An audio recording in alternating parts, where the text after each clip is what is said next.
As a child, I certainly spent a lot of time surrounded by plants. When we are testing New Zealand grown material, we're becoming more and more convinced that New Zealand does grow the best quality medicinal plants in the entire world. So I guess my first question is, what's exciting you at the moment within what you're learning about herbs that probably you've understood for some time, but through research or through different ways of looking things, there's some areas that are quite exciting with what you're doing right now. That question could have a very, very long answer, Ryan, because there are so many things to be excited about here in New Zealand right now when you are working in a company such as Phytomed. Because from day one, Phytomed has had a hugely passionate belief in the quality of plants that grow in our country and the need and the ethical case and the obligation for New Zealand to become an exporter of value-added products made from New Zealand grown plants. And of course, that's been a huge part of our history from day one. We were exporting things from sheep and cows back to the homeland, back to the UK. But these days it's plants that people want more than animal-based products. And more and more, particularly recently when we are testing New Zealand grown material and comparing it to material that might be grown in other countries, we're becoming more and more convinced that New Zealand does grow the best quality medicinal plants in the entire world. And therefore the business case for Phytomed and our Kiwiherb brand and the ethical case and the economic case for New Zealand to invest more in this space has become really, really large, particularly with events in the last year or so. What is it specifically about what we grow in New Zealand, our conditions, that gives us an advantage next to herbs that may be grown elsewhere? I think we're still learning about that, and as with most things in good science, there's no one answer to that. It's multiple, the reasons behind why we grow good stuff here. I think one of the most important ones is the fact that we're blessed with having a wide range of different microclimates throughout our country. There's not many places you can be lying on the beach in the morning and skiing in the afternoon. And we're a small country. We were remote from the rest of the world for a long time in our evolutionary history, and we've been very fortunate that nature has enabled the evolution of a whole range of different plants and different microclimates. So that's one of the first factors. I think secondly, also there's growing evidence that it's that hole in the UV layer, the increased hole in the ozone layer, I should say, the increased exposure that New Zealand plants and humans have to UV that could well be a factor in encouraging plants to produce more what we call secondary metabolites, which are their own natural defense compounds. They use them to protect themselves against damage from the sun. And fortunately, those same compounds that are defensive and useful to plant health happen to also be often very useful to human health. So those are two reasons, but there are probably a large number of others. We've put some human input into this, of course. We haven't just let nature do it all, and we are very fortunate in having some really clever horticultural scientists and scientists in general working in agriculture here in New Zealand. And we are blessed with some quite unique varieties of plants, aren't we? So you talk about the isolation of New Zealand, and we're a country with a temperate climate with very significant regional variations. The two that I was looking up on your website was the Kawakawa one, which is also, I think, known as its Latin name as Macropipa excelsum. I hope I've got that right. Or commonly the New Zealand pepper tree. What does that plant enable when you turn it into medicine? What superpowers does that plant give to us humans? Phew. Well, Kawakawa, now known as Piper excelsum, not Macropipa excelsum, because those botanists like to keep us on our toes and change the name every few years. And it is part of the pepper family, similar to Piper nigrum or ordinary black pepper. It's actually been one of my favourite plants since Phytomed was founded, because as you say, Ryan, it is hugely medicinal. And what makes kawakawa so special is again a whole range of different factors, and yet it depends really on where you grow it, how you harvest it, what part of the plant you use, as to what it can be useful for. And those principles apply to all medicinal plants. But kawakawa we know has a whole range of different varieties that grow in different locations in New Zealand. Similar to Manuka, we know that Manuka, grown on the east coast of the North Island and Tairāwhiti region, has high levels of triketones, which are antimicrobial compounds found particularly in the essential oil. So kawakawa, we need to do research on it to optimize its agronomy, which is the science of quality and ensuring that the phytochemistry, the goodies in kawakawa leaf or kawakawa fruit, or even kawakawa root, that we might use as medicine are optimal. And there's a lot we don't know, but that's something that we are very interested in here at Phytomed. But traditionally, kawakawa was, of course, used widely for a whole range of different things. It's pretty easy to get hold of it in the New Zealand bush. It's great sometimes for inflammatory skin conditions, bee stings, mozzie bites. Topically, you can use it for a whole range of different things. And internally, you can drink it and take products made out of it, and it can be really, really helpful for digestive problems, in particular, overindulgence after the festive season, for instance. It's got a whole plethora of potential uses. So it sounds like there's lots of different ways you could approach this from a research perspective, because you've got the root, the plant, the fruit, and then you've got the regional variations. There's a 3x2 matrix there of 6 different potential answers just on the one particular plant. How do you as Phytomed prioritize what you want to get from research across the variations that nature provides us? Yeah, well, that is a really challenging issue for Phytomed, because we don't only produce extracts made from New Zealand native plants and sell them under our KIWI range and sell them to practitioners in New Zealand and Australia, but we were the first company to do so. And there are a large number of them, and there's a lot of unknowns. But then we also produce about 200 individual herbal extracts that are non-native New Zealand plants, better known things such as echinacea or ginseng, and a lot of them are imported, some of them are grown locally. And even with most of them, there are many, many unknowns in terms of the science and the optimal quality. And I guess a bit of an analogy is wheat or even Manuka in more recent times in New Zealand, because despite the huge demand for Manuka oil and Manuka honey in global markets in recent years, and a lot of research money and commercial investment gone into agronomy studies, how to grow it and how to grow it commercially, how to harvest it economically and optimize the quality. What Manuka does in a laboratory or in a nursery at Plant and Food Research is often very different to what it will do when it's planted out in nature. And that's just one plant. And I think a sense check reminder is the fact that it took humans many, many generations to know how to cultivate plants such as wheat and rice. So if we think we can control nature and learn all about how to grow and optimize the quality of any individual plant, that is still very, very new to our awareness here in New Zealand, in a hurry, we're dreaming. We need research funding, we need resource, we need research funding, and we definitely need a strategy, I guess, would be the key 3 answers to your original question, Ryan. But fortunately with Phytomed, we have a really, really good team of staff. We have some well-trained technical people who have got degrees in pharmacology and food science, and we do have good relationships with some research providers, and we have a very, very passionate team of people who are passionate about not only plant-based herbal medicine, but also having the raw materials, the plants themselves, grown here in our own country, New Zealand.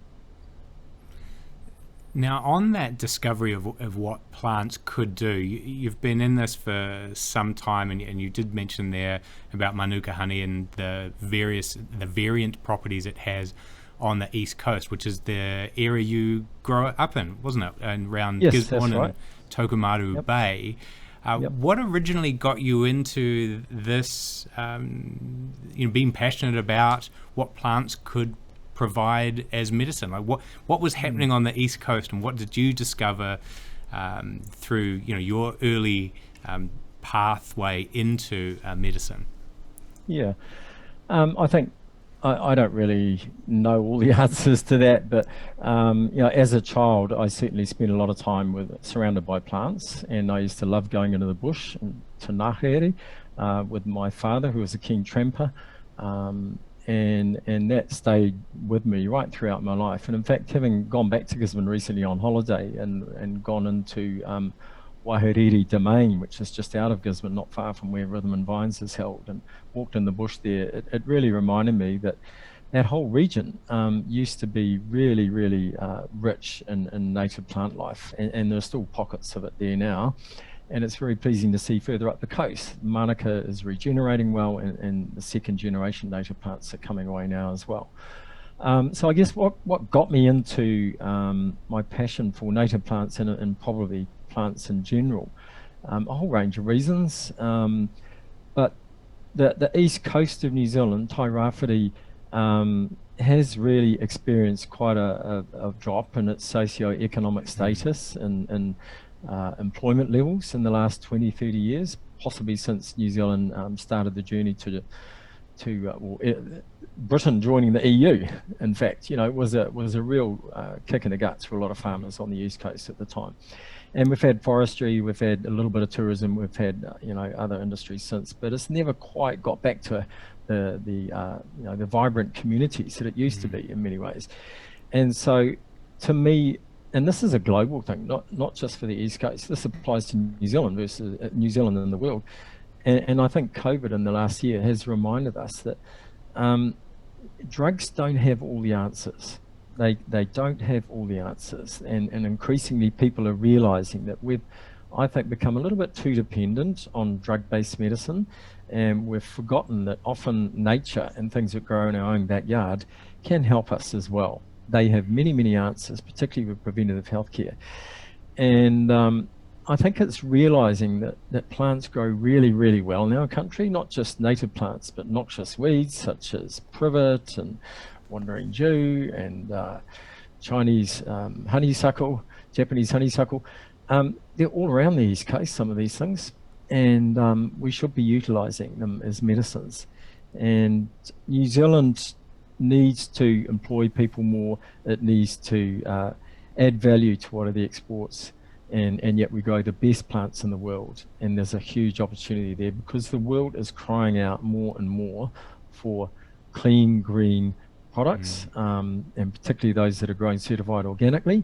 And right now, due to a whole range of reasons, New Zealand is really appealing to a lot of other countries overseas. So going back to your original question, Ryan, I think we're in a very, very good position as a country right now to really start researching more about our native plants and other plants that grow here, and adding value to them and exporting them to bring in some income so that we can help pay for all those imports that we also are very dependent on. I completely agree with what you were saying there around the East Coast. I grew up in Hawke's Bay and remember quite well when the Whakatū freezing works shut down. I think it was in 87 or 88, and that was the lifeblood for that regional economy because of the meat that got shipped out once it got cut from carcass and exported. And recovering some of our regional areas requires investment in new industries, and it's kind of almost ironic that one of the new industries could be plants when it's actually one of the oldest medicinal things. That it started way before anything to do with pharmaceutical drugs, right? It's the original of the original. Isn't there some barriers though, Phil, in terms of regulation and exporting? Some government things that reduce the ability for us to be seen as exporting plant medicine per se? Phew, I could talk for hours about that.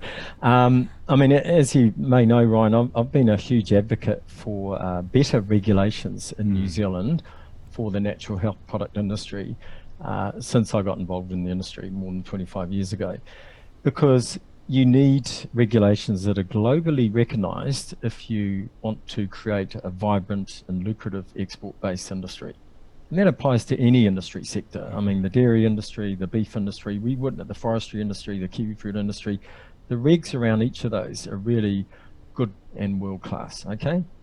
So if we think we can export New Zealand high quality, and premium price, which is what they need to be in order to pay living wages to New Zealanders and to really turn our economy around.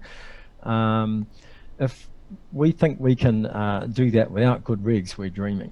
We need regs that are internationally recognised. So it's been a little bit of political football for many years, this subject, due to all sorts of reasons that I don't really want to go into much today. But I think with the current government, though, it is looking like they're taking it much more seriously, the need to introduce appropriate regulations around natural health products.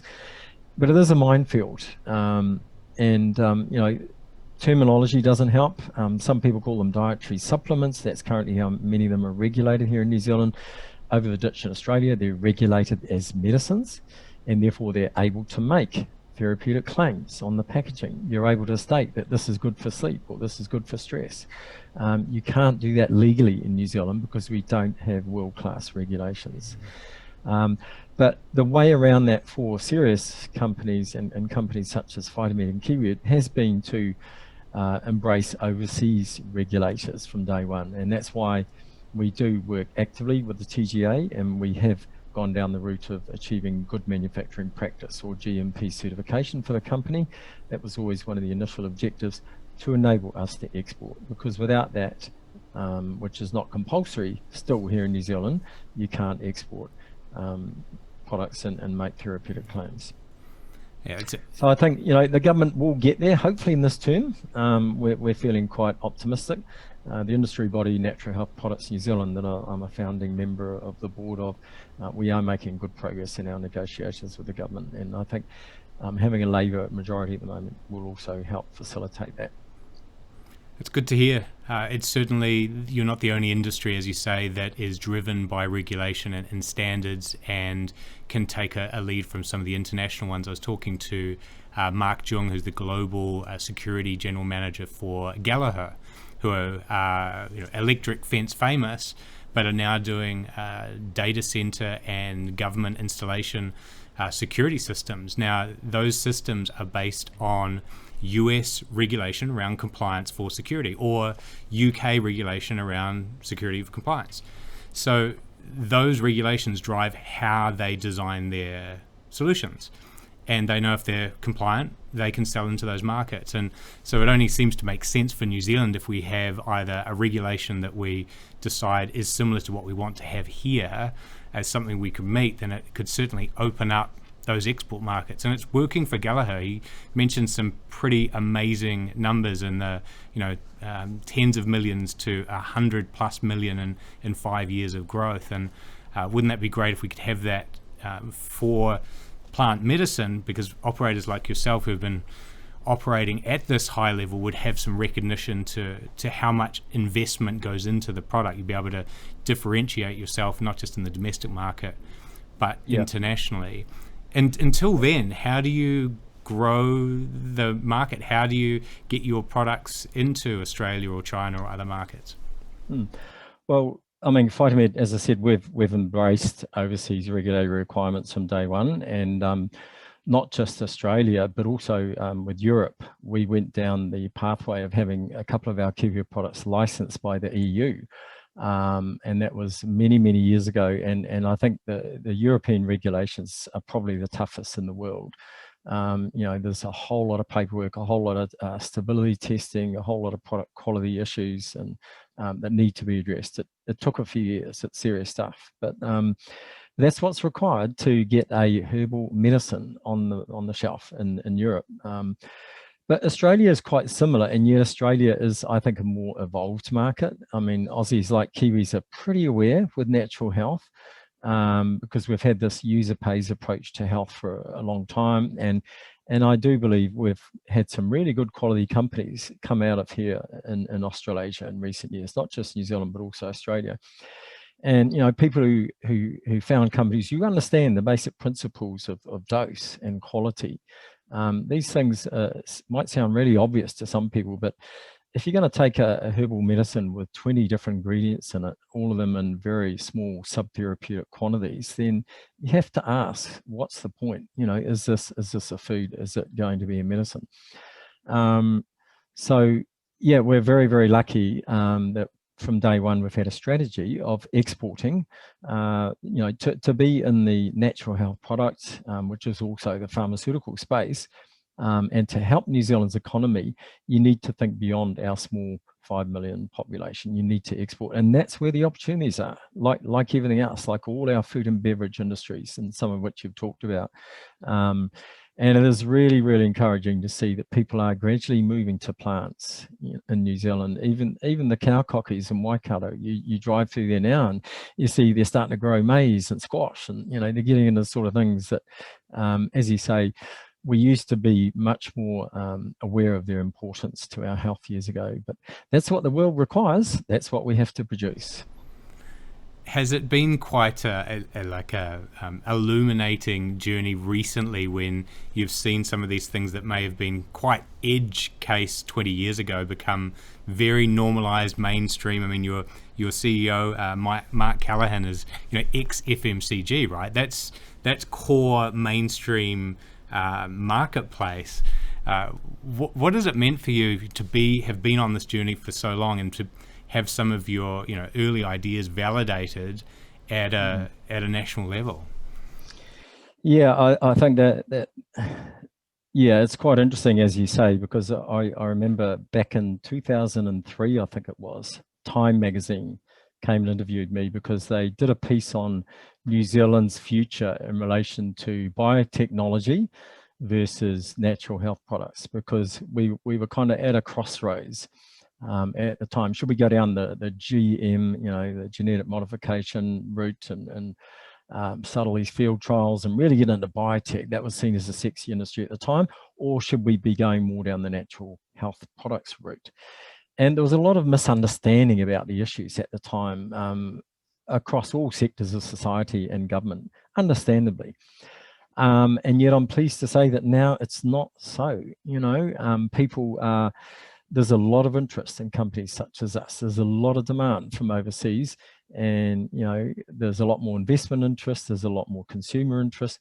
People, particularly in the last year, are recognizing that what grows and what is a plant-based medicine, if you take it in the right dose and the right quality, you often don't need to go to pharmaceuticals.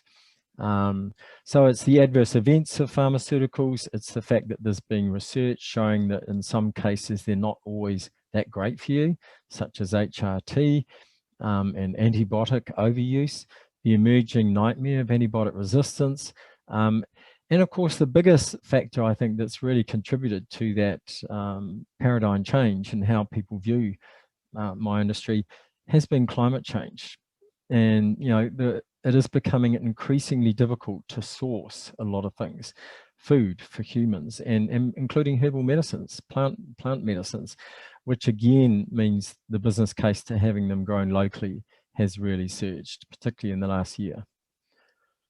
So yeah, I mean, that's an astute comment, but I could rant about all sorts of experiences with people who used to be skeptics and cynics, and as you say, Mark came from an FMCG company, selling products with a lot of sugar, and yet he's now a passionate leader here at Phytomed, and that applies across many sectors of government and society and business in New Zealand, and so we are in the sweet spot right now. That's great to hear, and I was actually reading a couple of comments. There was a video you did, I think, for Kiwi Bank, and there was some comments below about, which is talking about the efficacy of the products. And I think this is when you used to work directly with people. One of the ones was, I love Phil Rasmussen. He's one of the most amazing herbalists anyone could ever hope to meet. Or I had Phil personally as a practitioner, saved my life. Do you miss the direct working with patients now that you're working actually on the plant medicine? Yeah, in fact, I've never stopped working with patients, albeit I do a whole lot less now than I used to. But yeah, that is a very, very rewarding part of my experience and being involved with the herbal medicine. And I'm still involved in the NZ Association of Medical Herbalists, because I think that practitioner prescribed herbal medicine, which is a big part of the customers and the product types that Phytomed produces, is still important, and that also needs more regulatory attention. It's not just the products themselves, it's the fact that people who have spent 4 years training, full-time training to be a really good naturopath or medical herbalist, know a lot more than somebody just selling stuff online. And if you've got a serious ailment, such as clinical depression or a serious autoimmune disease or cancer, you should go and consult a medical herbalist, as opposed to self-medicating over the counter. You do that with drugs. Why shouldn't you do it with plant-based medicine? So I'm still a big advocate for that, and therefore I don't. But yes, I do miss the clinical experience. That is really rewarding. And in fact, that's a good way to learn about plants as well. That's where I've learned as much as the research that is coming out every day, and the clinical trials on most of the plants we use. But it's also using them in practice on real people. You can't beat that. Is there anything that you see with the network of practitioners within the herbalist space that makes one stand out? So, if you wanted to become a herbalist, are there any particular attitudes or skills or things that makes a great herbalist? I think, as with all health professions, as with being a good pharmacist or nurse or doctor or physiotherapist, compassion, organizational sense, scientific knowledge, not being afraid of the sight of blood, all sorts of things. But I guess because of the regulatory environment, and because, as you said, 10, 15 years ago, and even to a degree now, medical herbalists are sometimes regarded a little bit as quacks by some people, even though our form of medicine has been around a whole lot more than drug-based medicine. And nature and tradition strongly validates how we work. We're still seen by a section of society sometimes as being a bit quackery. So I guess another requirement to be a successful medical herbalist and be able to pay your bills is to be strong in the face of an environment that sometimes isn't that conducive, and to be assertive as well as knowledgeable and evidence-based. I think that's a really interesting point, because it's natural plant medicine isn't the only space that it's had that kind of a brand issue. Cannabis has had the same thing, and yet medicinal cannabis now is seen as an issue that's at least worthy of a referendum. And I certainly would like to see more focus put on plant medicine for the economic reasons, but also for the health reasons. We've got an aging population around the world. Those people deserve great therapeutics, just like anyone of any age should. And if plants can play a part in that don't have the same side effects, like what you said with hormone replacement therapy, then that can only be a good thing, right? But regulation really is a key to that, isn't it? Yeah, absolutely. And I think some of the issues you just mentioned are going to only become more prominent in New Zealand's future, as they are in the brief of governments the world over, because we do have aging populations. And New Zealand's not increasing the retirement age as yet, but there's growing pressure on agencies such as Pharmac to fund drugs, and a lot of drugs are very, very expensive, and they're just not available to people who probably could benefit from them. So the ethical dilemma of pharmacoeconomics, who gets what, who can afford to pay for what, is going to only become more and more prominent in New Zealand's future with aging populations, combined with the fact that the evidence base in support of a lot of herbal medicines actually working for certain things, and doing what traditionally they were used for, and being very, very cost effective not to mention their greater benefit to the environment than producing so many cow farts, and economic development and meaningful employment by people in rural regions. All those benefits, as well as the economic case, are just going to continue to increase, hopefully throughout the rest of my lifetime. Phil, we've covered a lot of ground in a very short space of time, as I knew we would with this chat. You're an absolute master in this area, and it's fantastic to listen to you speak on this topic. Is there any particular question or subject or area that I should have asked you about and I haven't given you the time to cover? I could rant for hours, but I think the thing that I hope a lot of New Zealanders are thinking a lot more about, due to events of the last year globally and the lockdowns that we've all been through, is don't turn your back on nature. Don't forget what is in your backyard and is readily accessible to you, and might in fact be better for you than something else that you may have been pursuing in your life. And these things are really, really important. I think a lot of us are reflecting more on our own wellness. We're pursuing more natural health solutions. But also, if you're a shopper, if you're out there purchasing, it is really, really important, I think, to try and buy local, to try and support companies who are actually ethically and morally and economically in the right place, which is what I feel we are at the moment, because this is a real big global, big pharma industry. I have to say it. And, just because it's plant-based and it's only getting popular again in Western countries in recent years, there were some very, very big players. So ask the questions and think about where your medicines come from.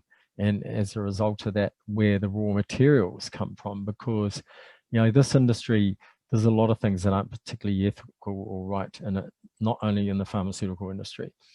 So, where your herbs come from, where they're grown, and therefore the quality, the food miles, and the people they employ, and the economic benefits, directly and indirectly, really, really important things that I would encourage people to just try and pause and consider before you make a purchasing decision.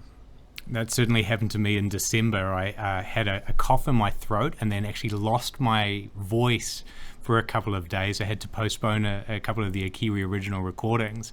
And when I was going through the supermarket, I looked for the Kiwiherb, the Echinacea. There's a throat spray, and there's it's in like a squeeze bottle. Because I'm thinking that's quite a delicate organ, the throat and the larynx, and putting something on there, I want to make sure that however that's been manufactured has been to high standards. And I know, because I've been in the fortunate position to have gone through your manufacturing plant, I know the care and attention and detail that you go to make those very high potent ingredients. But not everyone gets to see that. But I think that's a great point. Do your research on where you're getting your plant medicine from. Yeah, I agree. And our lung care spray, which is similar to that, which is made completely out of New Zealand grown organic herbs. The Australian bushfires a year ago, we did shift a lot at that time, going back to the earlier point you made about a lot of water under the bridge since the Australian bushfires a year ago. And I think with climate change, we're going to see more and more demand for that product and similar things.